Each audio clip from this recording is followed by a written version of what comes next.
Elliot Morgan had always believed that time was a river, steady, inevitable, impossible to turn upstream. That belief shattered the night he found the watch. It was lying in a dusty corner of the pawnshop, its brass surface dull, its face cracked, but when he picked it up, the second hand ticked backward, and the world around him seemed to shiver. The shopkeeper, an old man with eyes like polished coal, smiled faintly and said, "Careful with that one. It doesn't just tell time, it moves it." At first, Elliot thought it was a joke, but curiosity is a dangerous thing. Back in his apartment, he twisted the watch's crown 3 clicks counterclockwise. In a blink, he was standing in his living room. Yesterday, his phone showed the date, and there was the pizza box from the night before, unopened. 4 days. He experimented. 10 minutes into the past, a week, a year. He learned the rules: only backward travel, and always to a place where he had existed before. He could not go forward, nor step into a time before his own birth. It was thrilling, intoxicating. Then came the thought that ruined him: what if I could fix my mistakes?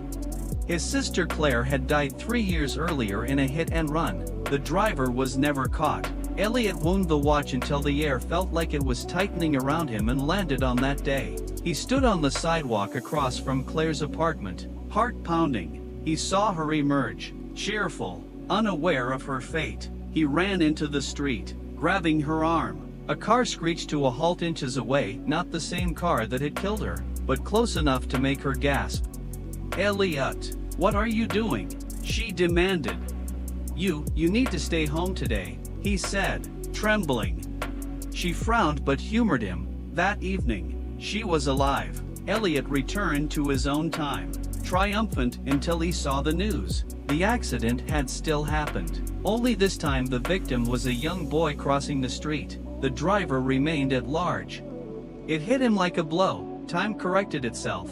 He could shift events, but fate would claim someone else. Still, he couldn't let it go. He went back again and again, trying to outwit the pattern, saving Claire, saving the boy, saving countless others. But each time, someone else died, often in ways eerily similar to the original tragedy. It was as if the universe had a ledger that always had to balance.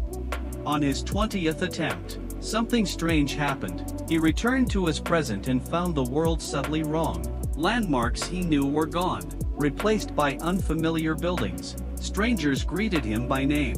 His own apartment key didn't fit the lock. Panicking, he went back to the pawnshop, only it wasn't there. In its place stood a sleek glass building with no sign, no door. On the sidewalk, a man in a black suit was waiting.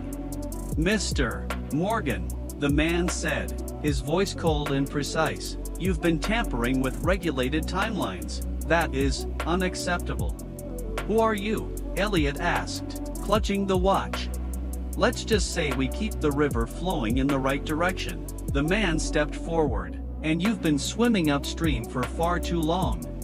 Before Elliot could react, the man touched the watch. The hand spun wildly, faster and faster, until the world blurred into white. When the brightness faded, Elliot was standing on a street he recognized, but he was 8 years old again. The watch was gone.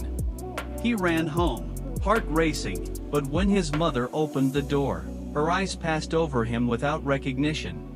She didn't know who he was. Elliot stood frozen on the porch as the truth hit him. The ledger had found balance at last, not by taking someone else's life, but by erasing his place in the timeline entirely. And somewhere, in a dusty pawnshop that no longer existed, the brass watch waited for its next owner.